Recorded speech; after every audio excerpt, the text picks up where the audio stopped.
Iran America के टकराव में कूटनीतिक वार्ता की शुरुआत तो हुई, लेकिन आक्रामकता दोनों तरफ से कम नहीं हुई। इसका एक कारण यह है कि अमेरिका ने हॉर्मुज को ब्लॉक कर रखा है, जिससे ईरान की अर्थव्यवस्था दांव पर लग गई है।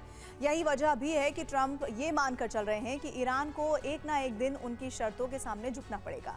लेकिन ईरान के तेवर अब तक नहीं बदले हैं, जो उसके मजबूत होने का प्रमाण है। तो क्या ईरान ने अपनी अर्थव्यवस्था को दांव पर लगाकर तीखे तेवर अपना लिए हैं? जवाब है नहीं, क्योंकि अपनी अर्थव्यवस्था संभालने के लिए ईरान ने पहले ही रास्ता तैयार कर लिया है। ट्रंप की नाकाबंदी ईरान ने बेअसर कर दी। इतिहास ये है कि ईरान अपना 90% कच्चा तेल खर्ग द्वीप के टर्मिनल से एक्सपोर्ट करता था। ये द्वीप फारस की खाड़ी में है, जहां से तेल ट्रांसपोर्टेशन के लिए जहाजों को स्ट्रेट ऑफ हॉर्मुज के सकरे रास्ते से गुजरना पड़ता है। लेकिन इसी समुद्री रास्ते पर अमेरिकी युद्धपोत नाकाबंदी कर चुके हैं, यानी ईरानी टैंकरों को अब स्ट्रेट ऑफ हॉर्मुज के व्यू में घुसने की जरूरत ही नहीं है। वो सीधे गहरे समंदर से तेल लोड कर सकते हैं और अमेरिकी नाकाबंदी को बेअसर कर सकते हैं।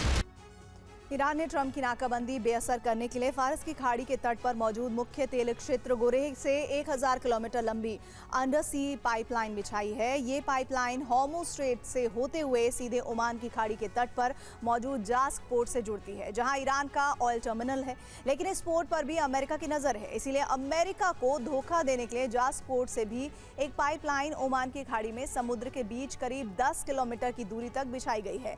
और इसी बीच समुद्र में एक सिंगल पॉइंट मुरिंग बुआई स्थापित किया गया है, यानी तैरता हुआ ऑयल लोडिंग टर्मिनल, जहां से टैंकर में ऑयल लोड किया जा रहा है। इससे ईरान को फायदा ये होगा कि सारी सप्लाई समुद्र की 6 से 7 किलोमीटर की गहराई में हो रही है और तेल लोडिंग वहां से हो रही है, जहां अमेरिका की नाकाबंदी पीछे छूट जाती है। यानी अमेरिका आसमान से नजर रख रहा है और कहने के लिए ही नाकाबंदी के लिए समुद्री सतह पर तैनाती की गई है।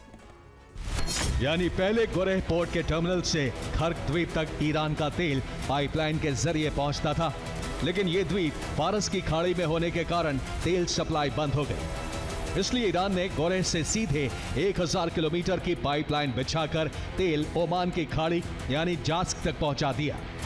इब्राहिम रजाई के मुताबिक स्ट्रेट ऑफ हॉर्मुज पर ईरान का नियंत्रण है। दुनिया के जहाज IRGC से अनुमति मांगते हैं, टैक्स चुकाते हैं और हमारे निर्देश पर चलते हैं। ट्रंप इस हकीकत को स्वीकार नहीं करना चाहते। वो सेना भेजते हैं और हार कर वापस लौट जाते हैं।